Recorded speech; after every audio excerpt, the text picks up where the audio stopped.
mangga tiasa dibuka surah Ali Imran ayat ke-78.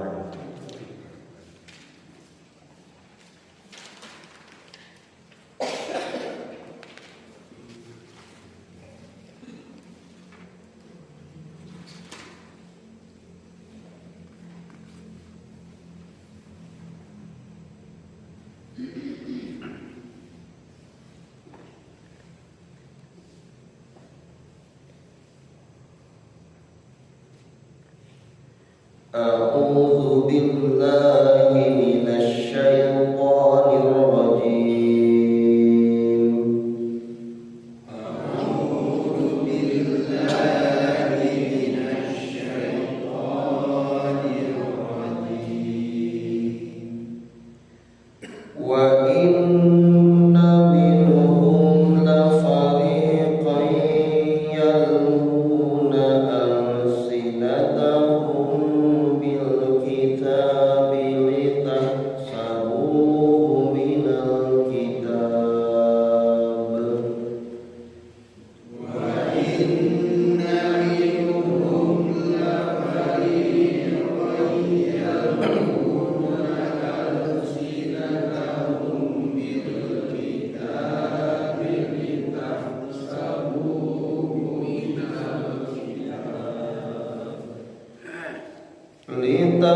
لتحسبوه من الكتاب وما هو من الكتاب ويقولون هو من عند الله لتحسبوه من الكتاب وما هو من الكتاب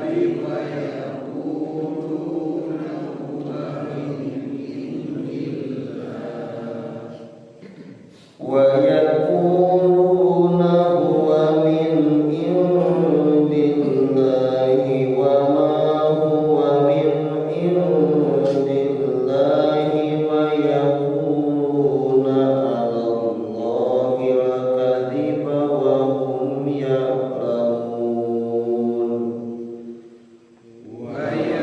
ويقولون هو من عند الله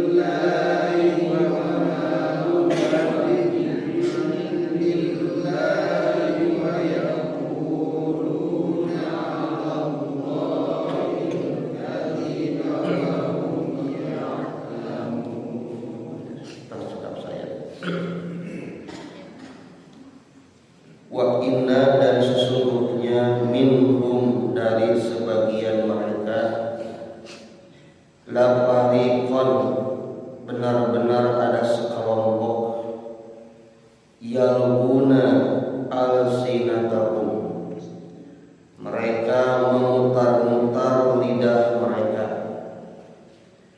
bil kitabi terhadap kitab Taurat litahsabuhu agar kamu menyangka mereka mengenai hal itu minal kitabi termasuk bagian dari kitab Taurat wa ma huwa dan tidaklah dia itu minal kitabi termasuk bagian dari kitab Taurat wa yaquluna dan mereka mengatakan wa dia itu min indillah dari sisi Allah wa ma huwa padahal tidaklah dia itu min indillah dari sisi Allah wa yaquluna dan mereka mengatakan Allahil kadziba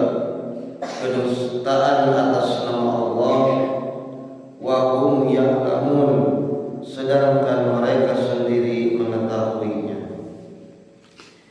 Ikhwatul iman rahimahullah, ayat 78 ieu mangrupikeun tema anu dibahas ku Allah ngeunaan di antara sifat kayahudian nyaeta aqalibil yahudi kadustaan anu dipilapah orang-orang Yahudi. Jantan nyambung saudara-saudara ayat anu be sareng ayat 490 urang ieu heula diulaskeun ayat anu kamari tanasuk kaitanna sareng ayat anu be ayat anu kamari mah ngabahas ngeunaan yen ahli kitab aya anu amanah aya oge anu khianat. Nalika eta jalmi nu amanah najan dititipan harta nu sakitu seueurna eta jalmi teh biasa ngeuwihkeun deui ka nu berhakna. Siga kamari kasus Abdullah bin Salam teh nu katitipan sabaraha 37.000 kilometer emas dugika disangakeun deui ka nu ahli.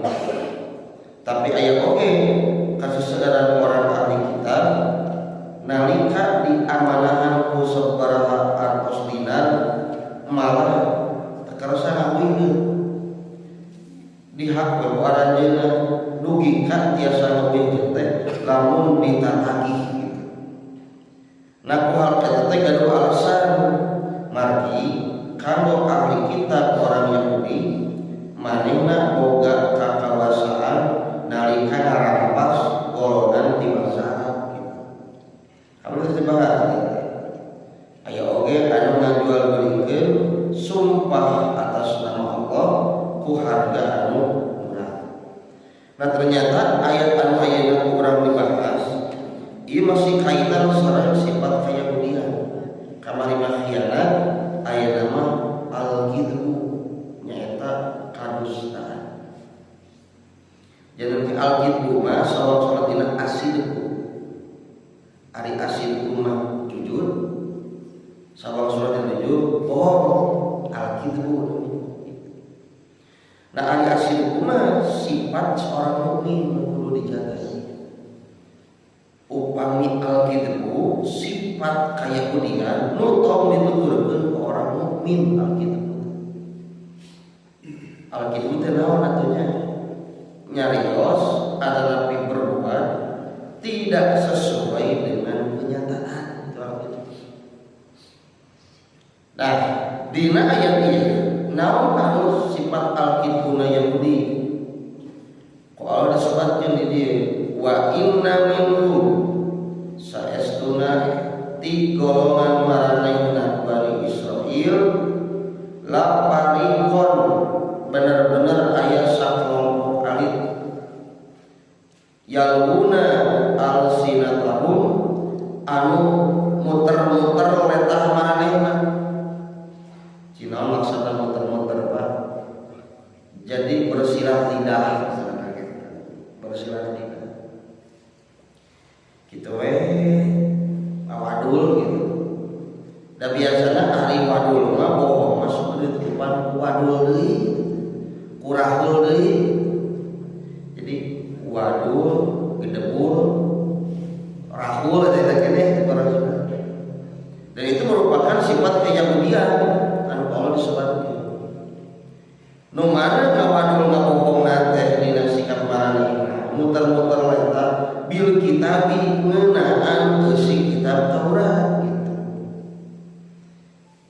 Jadi kalau bisa diseukur ngabohong nyarios hubungan antar manusia ya sampai kawali tingkat bohong teh ngarubah kitab Allah gitu.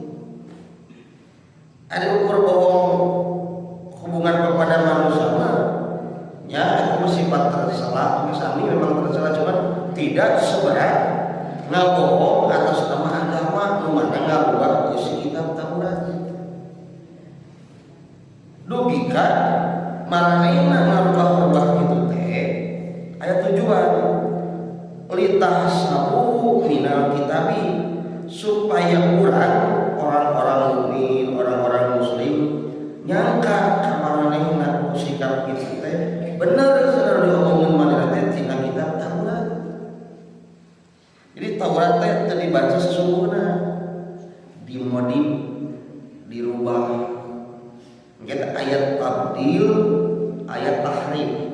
Tapi tabdil jeung tahrif kalakuan Yahudi. Naon bentenna tabdil sareng tahrif?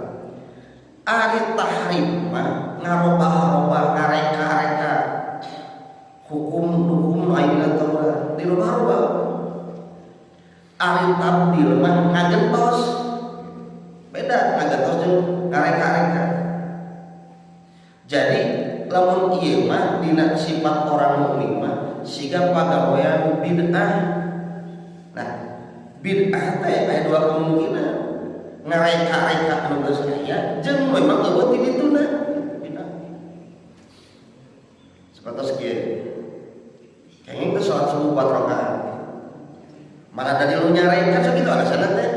Jadi nehangan dalil anu nyarek gitu. Batur mah punya alasan. Sok mana nu nyarek dalil khusus tiap malam Jumat maca Yasin, sok mana dalil nu nyarek. Nyatu salah terus. Da moal aya dalil nu nyarek maca Yasin tiap malam Jumat. Justru kerangka berpikirna kedah dirobi. Lamun dina ibadah mah sanes milarian dalil nu nyarek, tapi milarian dalil nu marentah ibadah.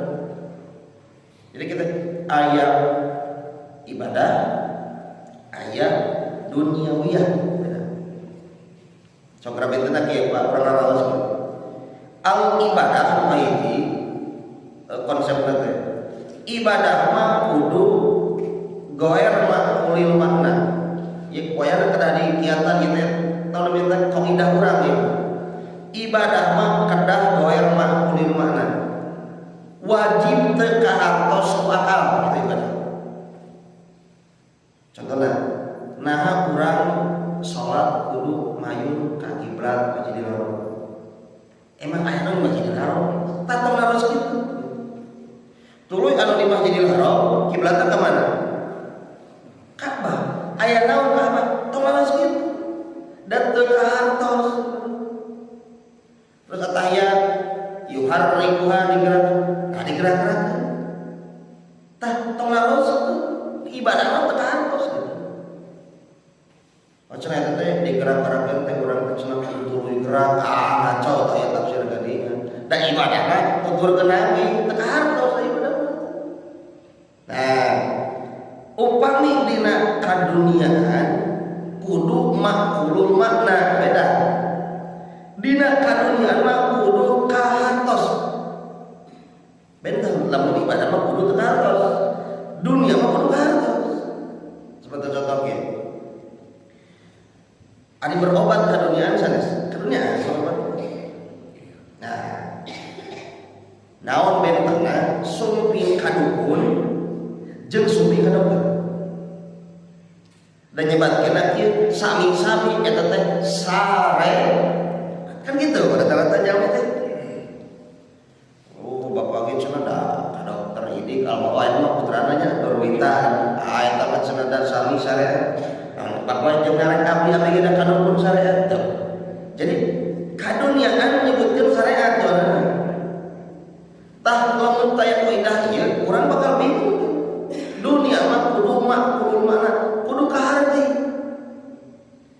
Nyeri beuteung, nyeri sirah, nyeri awak. Ka dokter syariat.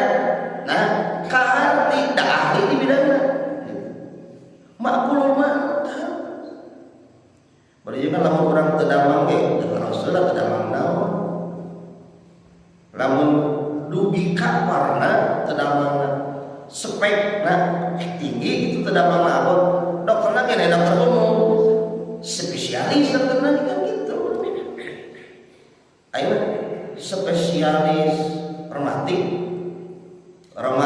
ka ngobatan jalmi anu gering misalkan urut sareng patali internis ahli penyakit dalam belum tentu sama maksudnya. Aya ahli tulang, aya ahli penyakit dalam, aya ahli saraf. Itu kan beda-beda ahli. Kaharti ahli dunia mah urutan saraf bab teu damang mah laladong syariat ka dunia kudu maklum. Ayeuna kieu datang dukun teu kaharti. Dukun sebagai naon? Sakolana nepi ka mana? Terus kapasitas ilmuna nepi ka mana? nepi ka bisa nerangkeun perkara nu teu katampo ku manehna. Dugi disebutna orang pintar, orang yang tahu, disebut sagalanya sidik nyanyawanan. Nah, mata dina bahasa hadis dukun itu disebut araf. Dari kalimat araf teh mengetahui. Araf teh sok mengetahui nyanyawanan disebut teh araf. Dicalo we. Kela. Ieu teh mun salah di Subang gitu. Ya teh nyawa di mana gitu. Ngomong sih gitu. Manehna tidak kejadian perkara nata apa. Tuluy nominal sabaraha. Tuluy dompetna kumaha tapi nyawa. Ngan ku anehna percaya dengan. Nah, jadi inilah yang disebut dengan tidak rasional. Mata mereka jalmi ka dukun, ka arab, ka kahin, ka paranormal itu justru haram.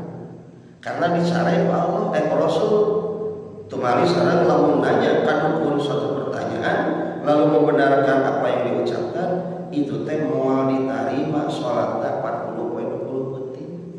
Eta ge lamun salat. Teu salat wae 40 poe diterima.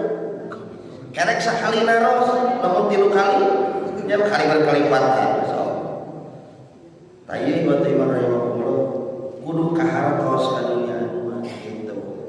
Lamun urusan ibadah kudu teu kahartos eta hiji kaidah. Kaidah kedua, mungkin bisa masuk ke kana bid'ah, tahrif, tabdil segala gitu.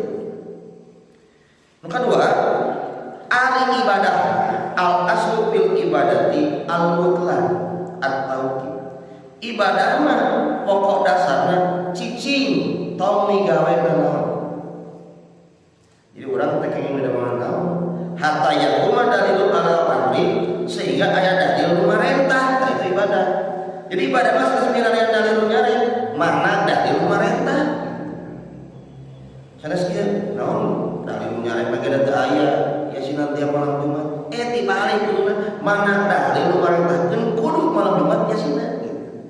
Jadi robih logika. Mana sok dalil nyari salat subuh 4 rakaat ya moal aya. Nepi ka belut sisitan orang jam-jaman moal aya gitu. Justru kadang mana dalil pemerintahkeun subuh meunang 4 rakaat gitu. Itu ibadah. Upami kaduniaan al aslu fil al asya'i al ibadah. Kaduniaan mah pokok asalna kenging heula darheula. Jadi bapak ulah milenian Ustaz kumaha dalilna aya teu dina Quran jeung hadis cara dagang lotek darheula mah dagang gitu. Engke lamun aya dalil nu nyae eta teu meunang nama eureun gitu dunia mah. So, ical galeuh naon wae kenging al aslu qala. Tapi kenging teu ical galeuh tulang babi. Apa dina Quran ge nu diharamkeun teh bangke, getih, jeung daging ari tulangna. Di sebelah udah gitunya sebelah tulang babi kenging teh. Sok kurang-kurang perdahap ayat eta diharamkeun mah bangke, terus kedua darah yang mengalir, 3 daging babi kan disebut tadi. Ari tulangna. Mana dari ayat gitu. Bingung urang ngajawab. Ari kulitna didorong-dorong. Da dagingna Quran. Nah, Bapak Ibu bingung ngajawab gitu. Mata kembali karena kaidah kebahasaan. Oke, dina bahasa aya konsep ilmu balaghah. Nah, aya pembahasan majaz mursal. Dina pembahasan majaz mursal aya konsep teori nu ngajelaskeun itlaqul juz'i wa iradatul kulli. Disebut sapalihna nu dimaksud sadayana. Itu disebut majaz mursal dina bahasa. Allah teh nyebatkeun tulangna, kulitna, gaji henteu cukup daging babi. Padahal kalaban sadayana. Mata ibu terek icalan tulang babi teh jadi teu meunang ayeuna mah karena diharamkeun aya dalil panjara gitu. Kedua, kita makan bab tijarah cagaleun. Ayeuna ijarah ijarah teh jasa. Kenging teh orang sebagai tukang paket. Kadang usum ojolnya sopir karena itu. Pertanyaannya, boleh tidak mengantarkan bendahara? Contoh, kayak orderan, pangantarkan paket Homer harganya 2,5 juta, atau lain cap, aki-aki emang Homer lagi cap mahal, harga lagi 2 juta kali itu 5 juta. Ngantarkan paket segitu gitu, boleh tidak secara hukum Islam? Nah jawabannya dia, lamun urang teu apal, nah teu apal naon diantarkeun bisa dihampura, diperboleh. Aya orderan, ngantarkeun urang teu apal jalanana boleh. Siga jasa paket CNT dan teu apal naon jalanana mangga itu teu jadi masalah. Ngan urang kurir, ya kurir tukang ngantarkeun, ditelepon, pangantarkeun naon ieu, pokona mah hargana anggur merah tanah pinis gitu di atas 2 juta. Urang apa eta teh? Arah main Homer urang teu meunang.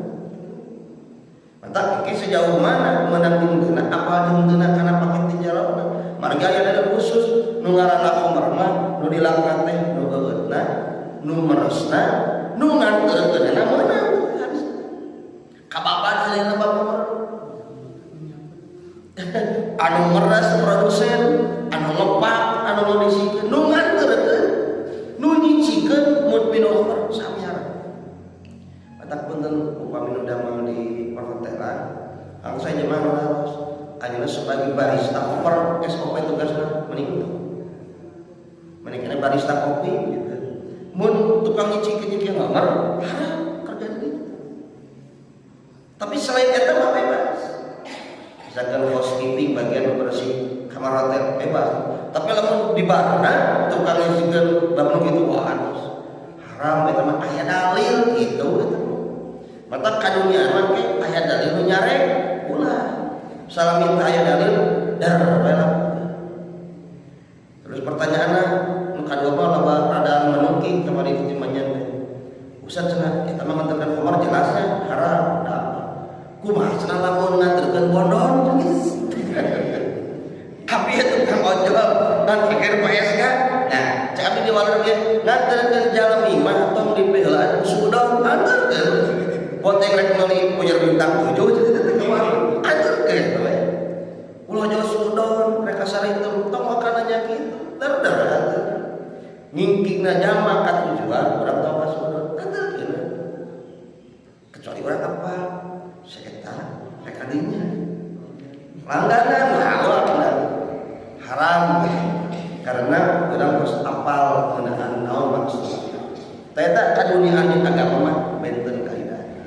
Sebab naon urang supaya tidak berbuat siga Yahudi. Yahudi mah ayat tahrim, ayat takbedil. Tahrim mah ngarobih mah ya, tabdil mah ngagentos kumaha. Nah, kayak dina tafsir disebutkeun naon senang dirubah kumaranehna hiji an-nubuwatu Muhammad sallallahu alaihi wasallam. Kenabian Nabi Muhammad sallallahu alaihi wasallam nu disebutkeun sifat Nabi Muhammad dina kitab Injil kumaranehna dirobih. Saking naon sok eta teh alim Nabi Muhammad teh sebagai nabi akhir zaman karena mereka menginginkan nabi akhir zaman teh ti golongan dari Israil. Kita kayak intinya nubuah Nabi Muhammad sallallahu alaihi wasallam. Kedua, terkait nubuah haqiqah Isa alaihi salam, kenabian yang sesungguhnya terkait Nabi Isa alaihi salam. Si Yahudi kekeh mereka merubah jeung menolak karena kondisi kenabian Nabi Isa. Sebab siapapun nabi yang tidak menurut keinginan mereka semuanya akan tidak diterima oleh mereka. Ku Yahudi. Pergi naon ngabandingna kekeh siga Nabi Sulaiman sareng Nabi Daud kekeh geus. Ari kitu mah nabi dari kalangan miskin, dari tidak terpandang kondisi sosialnya, komo karena Nabi Isa mencibir jijik pisan disebutlah haram jadah, anak jadah kan gitu orangnya itu. Karena Nabi Isa itu lahir tanpa seorang ayah, kan itu tuduhan yang kecil orang-orang ahli kitab. Hari urang mah kumaha wae kondisi Nabi salami diterangkeun dina wahyu, urang nabi gitu. Nabi Isa sebagai Nabi Allah, Nabi Muhammad sebagai Rasulullah, urang nabi. Bahkan nabi-nabi yang diyakini oleh mereka sosok nabi yang diterima seperti Nabi Sulaiman, Nabi Lut, orang menerima mereka itu memang nabi. Karena Al-Quran menjelaskan gitu. Mata Yahudi ahli kitab mah leres waduh bohong. Kecik sorangan gitu. Ari Nabi cek manehna kudu diterima. Ari Nabi Isa, Nabi Muhammad yang setelah mereka tidak mau mereka terima. Tapi itu disebut dengan al-kidbu, kedustaan. Nah, kurang kembangkan. Sebetulnya dusta atas nama agama itu lebih parah dan lebih besar kezaliman ketimbang hanya kedustaan sifatnya duniawi. Karena mengapa? Ayat implikasi hukum anu berat lamun dusta atas nama agama. Karena merasa orang itu benar di dalam kesalahan gitu. Enak ya? Jangan bohong. Lamun jangan bohong, manehna sadar bohong, minimal hati seseorang mengakui eta perbuatan teh salah. Nah, tapi lamun dusta atas nama agama, orang itu tidak tahu itu dari agama, padahal malah itu agama. Ngarasa benar kita beragama, padahal itu agama. Itulah dusta atas nama agama. Sampai ke bahasa lagi, mi Allah, kan mi Allah, demi Allah, kan gitu. Kieu sebenarnya padahal hal seperti itu. Nah, aya akibatna karena urusan konsep-konsep di urusan agama Islam. Termasuk pun hadis maudhu, hadis dhaif itu galakan cara-cara orang kafir manusia Islam. Dirinya. Ada orang Yahudi mah biasa ngarubah-rubah keterangan teh, ngarubah-rubah kitab-kitab teh. Nah, kumaha umat Islam supaya rusak dan mau bisa di luar rumah diserang langsung. Maka mereka orang-orang Yahudi membuat trik-trik anu mantap nyelakakan umat Islam. Munculkan hadis maudhu. Hadis maudhu itu hadis palsu. Banyak Bapak Ibu hadis maudhunya di orang itu. Contohnya Allah itu diciptakan dari keringat kuda, itu hadis maudhu. Berapa pangeran diciptakan pisang kuda? Berarti kan mulia dari kuda kan itu. Nah, itu kelihatan hadis maudhunya. Kedua, kutubul ilma walau bisin. Sering para ustaz atau awam disebutkan, carilah ilmu sampai ke negeri Cina. Hadis, ya hadis maudhu. Nah, yang ilmu ke negeri Cina, orang Cina lagi ke Bandung, yang apa itu ngaco ada hadis ya mana? Maudhu itu bukan itu. Terus kayak kumpul waton minal iman, nah kan begitu. Kalau Rasul di mana? Cinta tanah air sebagian dari iman. Di mana hadisnya itu? Tak ayat. Mata gampang banyak hadis maudhu makan siapa jadi seluruh mata kayak kepentingan, kayak dunia, kepentingan urusan agama hadis maudhu. Sampai kamu menguatkan golongan orang Syiah, kumaha caranya hadis palsu atas nama Nabi supaya menguatkan golongan Syiah. Termasuk pun tentu dagang tekan hati-hati.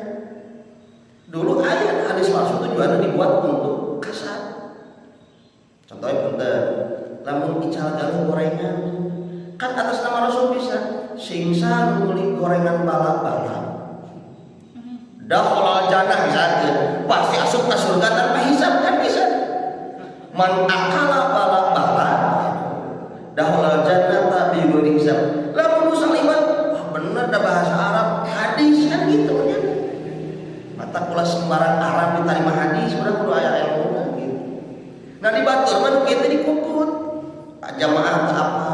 Jamaah bodoh, nah aja apa? Jadi apapun yang diungkapkan oleh ustaz kita disangka benar. Padahal Allah tidak tuna. Ayat hadis nolak asalahu Allah jujutan. Kedua hadis Nabi kita teh maudhu padahal teh hadis pak. Kita tukang gorengan nyian hadis, tukang lotek bisa nyian hadis.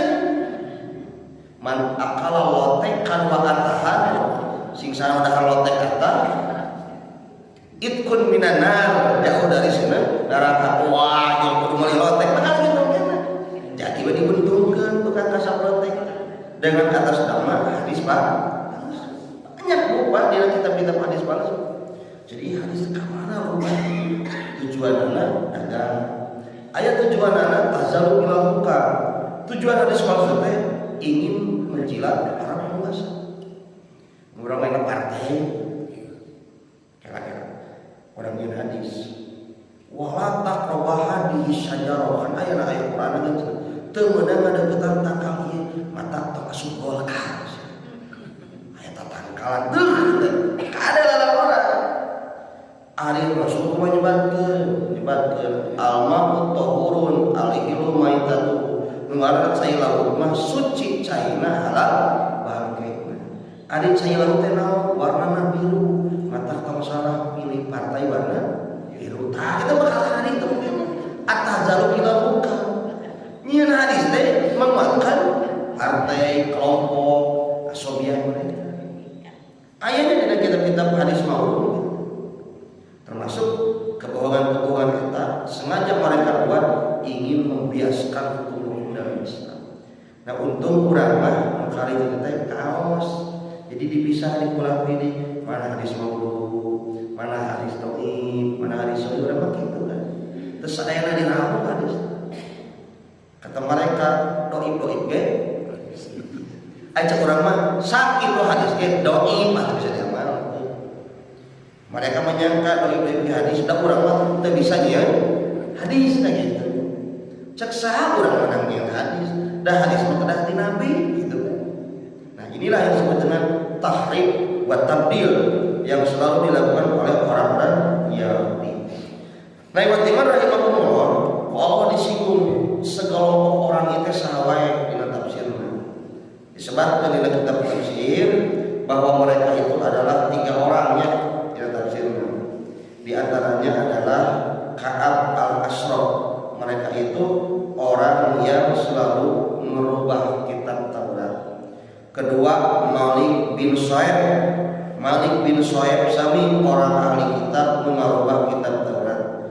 Nukatilu Huyai bin Akhtab sami nukatilu ieu jami wali ngarubah Taurat.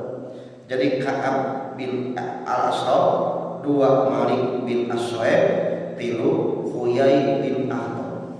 Mereka selalu mengiklankan bahwa ieu tina Taurat, padahal lain tina Taurat. Tujuannya tadi merubah dan mengganti kalam Allah. Maka Ibnu Taimiyah rahimahullah di dia ayat dina tafsir al-Qur'an disebutkeun amsilatu li lisanihim annahum kanu idza salamu ala nabi sallallahu alaihi wasallam akhbu lam assalam wa qalu assalamu alaikum wasamu wa al-maut ibaitu. Cenah ieu lamun salam teh ka Nabi Muhammad mah dina Taurat lain salam. Cek orang Yahudi. Kumaha carana? Ka Nabi Muhammad kada nyebutkeun assalamu alaikum. Cek orang Yahudi. Jadi ada salam kepada Yahudi mah meunang assalamualaikum. Tapi cenah lamun salam ka Nabi Muhammad khusus tong assalamualaikum. Tapi assalamualaikum.